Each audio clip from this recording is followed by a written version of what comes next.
kali ini akan membawakan film berjudul Wildcard yang dirilis pada tahun 2015. Wildcard menceritakan tentang seorang pengawal yang ahli dalam bertarung tapi kecanduan main judi. Kalau kayak yang sekarang lagi viral-viralnya tuh, orang-orang pada kecanduan main judi slot. Sama tuh. Nah, pada suatu hari dia membantu temannya untuk balas dendam kepada seorang mafia yang telah melakukan hal keji kepada dirinya. Film yang dibintangi oleh Mamang Jason Statham ini tentunya akan tampil sangat brutal seperti biasanya. Mari kita nobar dan inilah wilayah Wildcard. Di awal film, kita diperkenalkan dengan Nick Wilde, seorang pria botak yang bekerja sebagai pengawal dan konsultan keamanan. Malam itu, Nick sedang minum beras kencur di sebuah bar. Lalu tak lama kemudian, ada seorang wanita seksoi bernama Doris yang sangat menarik perhatiannya. Namun ternyata, Doris sudah memiliki pacar, yaitu Osgood. Pria yang sudah bau tanah itu kemudian mengajak Doris menikah dan pindah tempat tinggal. Akan tetapi, Doris tidak ingin menikah. Dia hanya ingin main kuda-kudaan setiap hari. Selagi dua pasangan ini berbincang, tiba-tiba Nick menarik tangan Doris dan membuat Osgood sangat marah.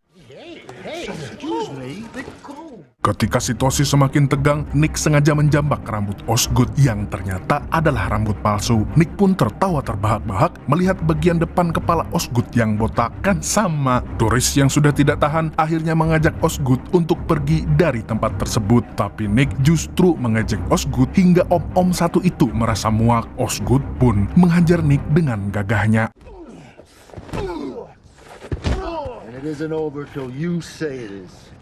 Nick yang sudah kewalahan akhirnya menyerah dan pergi. Sementara itu, Doris terlihat kagum dan makin cinta kepada Osgood. Di sisi lain, ada seorang wanita malang yang dibuang di depan rumah sakit. Wanita ini bernama Holly yang bekerja sebagai atlet kuda lumping setiap malam. Namun naasnya sesuatu yang buruk terjadi. Tubuhnya kini sudah bersimbah darah dan kesulitan untuk berjalan. Beruntung ada seorang perawat yang melihat dan langsung membawanya ke ruang UGD. Saat dia diperiksa dokter, Holly terus menyebut-nyebut nama Nick.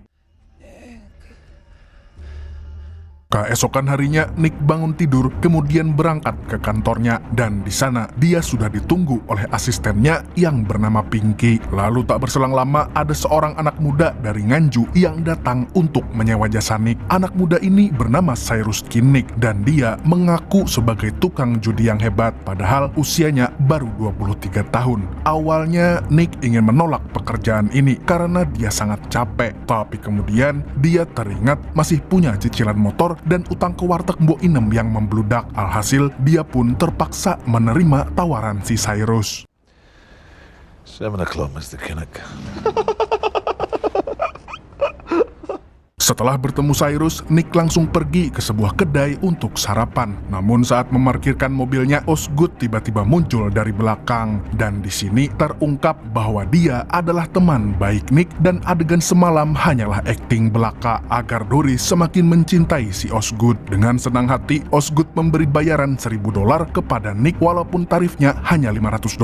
Sebagai teman, Nick pun mengembalikan setengahnya karena yang penting Osgood senang.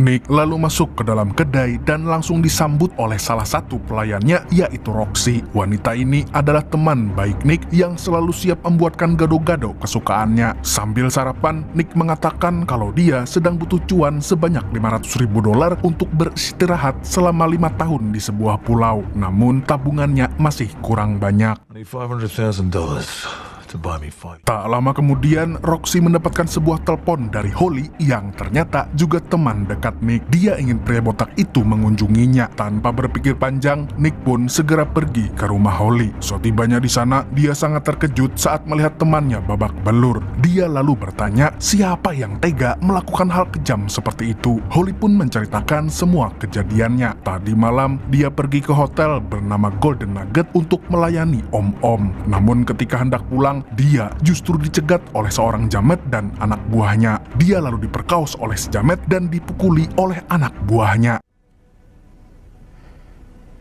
He did what he did.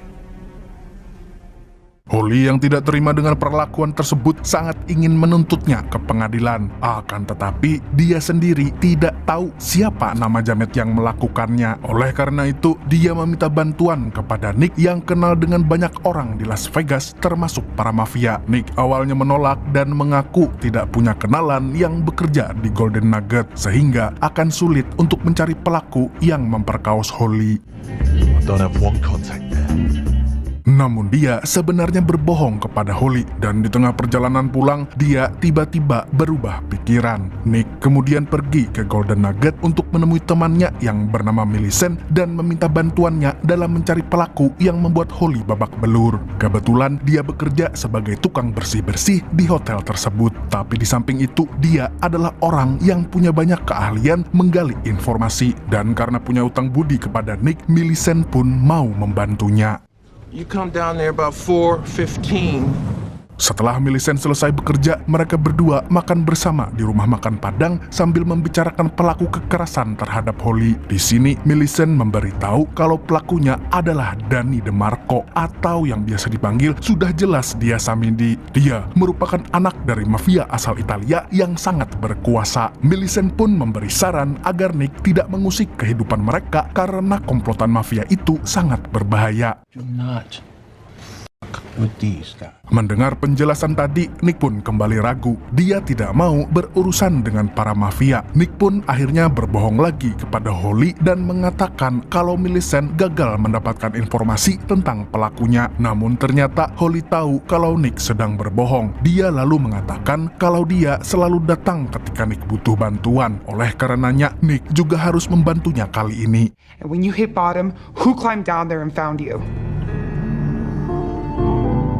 Singkat cerita, malam harinya Nick menjalankan tugas untuk mengawal Cyrus dan menemaninya keliling Las Vegas, dari tempat hiburan sampai ke tempat judi. Sebenarnya, Nick tidak terlalu suka dengan kepribadian Cyrus yang terindikasi mirip dengan bocil toksik di ML. Tapi yang namanya bekerja, dia harus tetap bersikap profesional. Saat malam semakin larut, Cyrus ingin mencoba berjudi di sebuah tempat bernama Golden Gate. Nick pun mengawalnya di belakang. Excuse me. Can I get a Fiji water, please? Well, I am going to hit the craps table. Tak berselang lama, ada karyawan kasino yang menghampiri Nick. Dia adalah Cassandra yang juga merupakan teman baiknya. Wanita itu pun bertanya kenapa Nick terlihat sangat murung. Nick lalu berkata kalau dia baik-baik saja. Padahal dia masih kepikiran kata-kata Holly tadi yang membuatnya cukup stres. Dan akhirnya Nick memutuskan untuk membantu Holly. Dia pun berpamitan kepada Cyrus meski jam kerjanya masih panjang. Goodbye, Kinnick. Nick lalu pergi ke rumah Holly dan menyebutkan nama Samidi. Setelahnya, dia tidak mau ikut campur. Tapi ternyata Holly dari awal tidak berniat untuk menuntut Samidi. Dia justru ingin balas dendam kepadanya. Dan untuk menghajar para jamet tersebut, dia masih membutuhkan bantuan Nick. Mau tak mau, Nick pun menuruti keinginan Holly. I want my revenge, Nikki. Tanpa membuang waktu lagi, Nick langsung mendatangi kamar hotel Samedi. Di sini, dia berpura-pura sebagai teman dari Baby alias Paijo. Dia adalah seorang mafia yang dulunya sempat ingin merekrut Nick. Dan gara-gara menyebut nama Paijo, Nick pun dibolehkan masuk oleh anak buah Samedi. Dia lalu menghadap Samedi yang baru saja selesai main kuda lumping. Nick yang tidak mau basa-basi akhirnya langsung membahas tentang perlakuan Samedi kepada Holly. Dia ingin sejamet menebus kesalahannya dengan meminta maaf. Akan tetapi Samedi tentu tidak mau. We were having ourselves a little party. Could he be talking about us? No, that's not us. She's a whore. You're her pimp. Dia justru memberi uang yang banyak kepada Nick agar tidak bermasalah dengan Paijo. Tapi karena Nick menolak, akhirnya dia menodongkan sebuah pistol. Sebelum menghabisinya, dia menyuruh dua pengawalnya untuk menghajar Nick. Walaupun hanya menggunakan sebuah kartu, Nick berhasil membuat mereka bonyok. Teal, Kinlaw, take this dumb out of my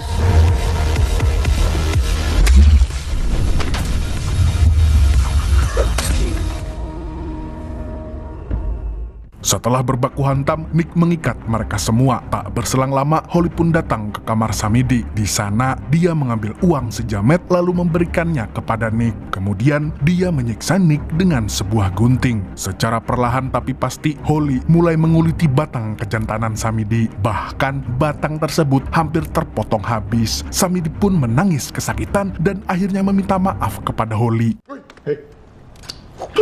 Guess there's Let me be, please. You got the wrong idea. I'm gonna give you the same break that you gave me. Bad boys need to be punished. Don't, please don't. Don't, just don't. No, please don't.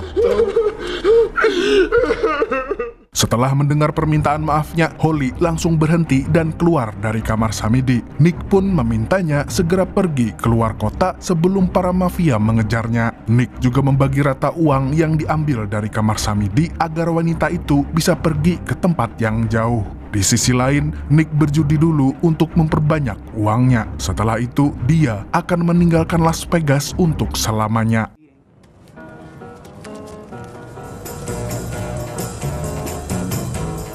Nick pun segera menemui Cassandra di kasino lalu bermain blackjack. Di sini, Nick cukup beruntung dan memenangkan permainan. Tapi sayangnya, dia hanya bertaruh dengan jumlah yang kecil. Tak lama kemudian, Cassandra pun beristirahat. Dia digantikan oleh seorang jamet yang membuat Nick malas untuk melanjutkan permainan. Because there's a weight on my shoulder now. Luck's riding on my shoulder now. So yes.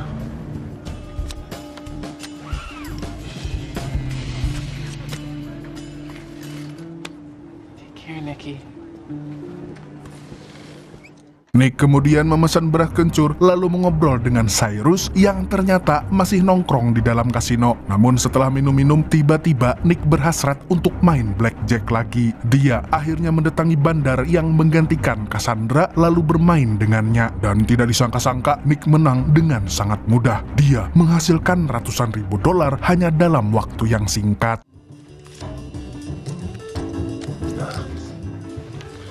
I'm not greedy. Watch out. What the f*** is this?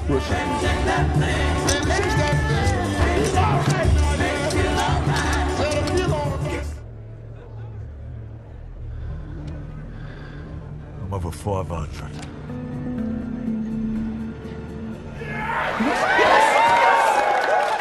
Sebelum menukarkan koinnya, Nick dan Cyrus pun merayakan kemenangannya terlebih dahulu. Tapi ketika Nick hendak menukarkan koinnya dengan uang, tiba-tiba dia tidak jadi. Dia merasa butuh uang lebih, karena jika hanya $500,000, maka semuanya akan habis dalam waktu 5 tahun. Oleh karena itu, dia memutuskan untuk berjudi lagi dan mempertaruhkan semua koin yang dia dapatkan. This is not what I need. It's nothing. Enough so I'll never have to come back here.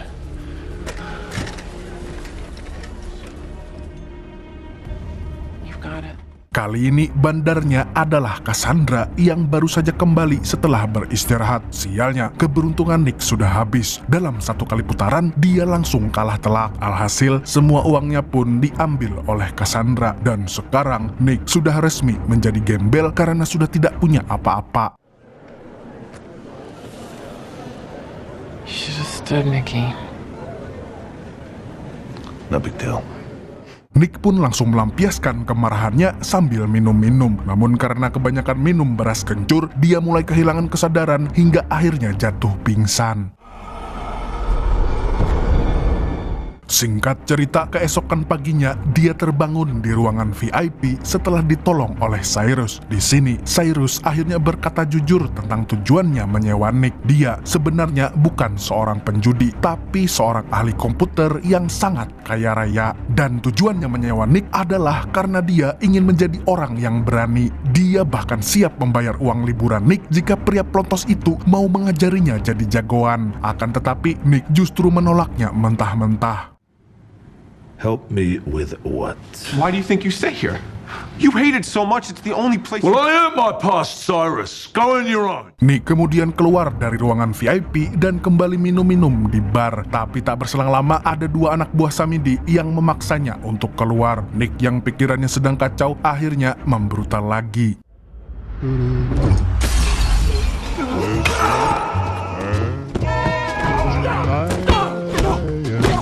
Sialnya, Samidi tidak hanya mengutus 2 orang karena ada sekitar 10 orang yang mengeroyok Nick. Beruntungnya, Nick mampu melumpuhkan mereka hanya dengan tangan kosong.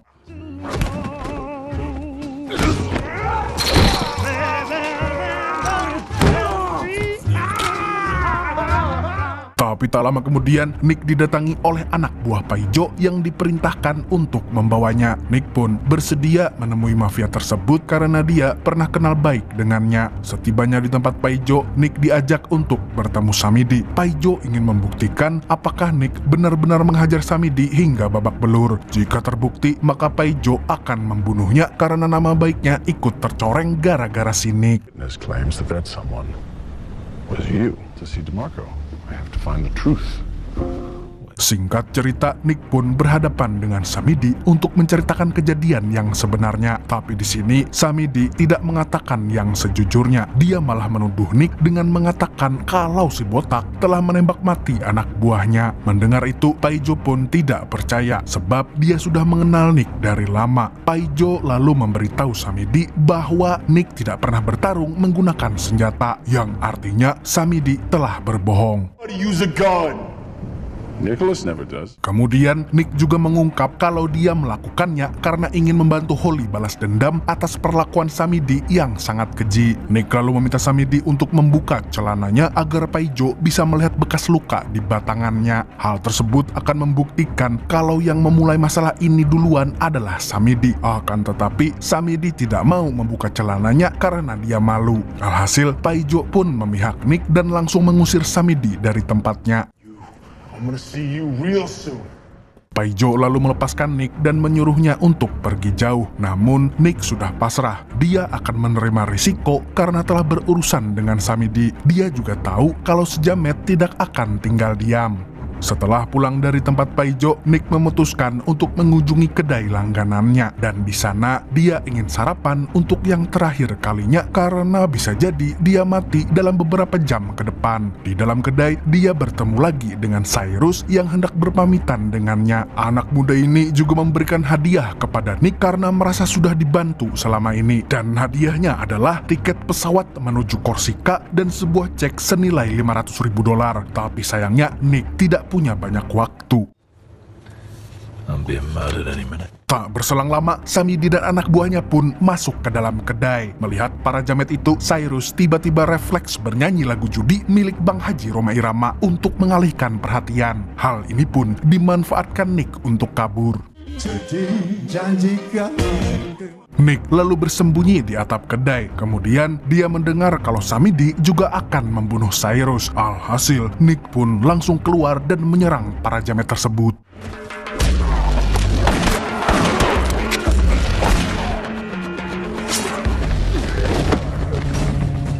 Dalam waktu yang singkat, Nick mampu membantai semua anak buah Samidi hanya dengan sendok dan garpu. Setelah itu, Nick pun mengamuk dan menghajar Samidi hingga tewas.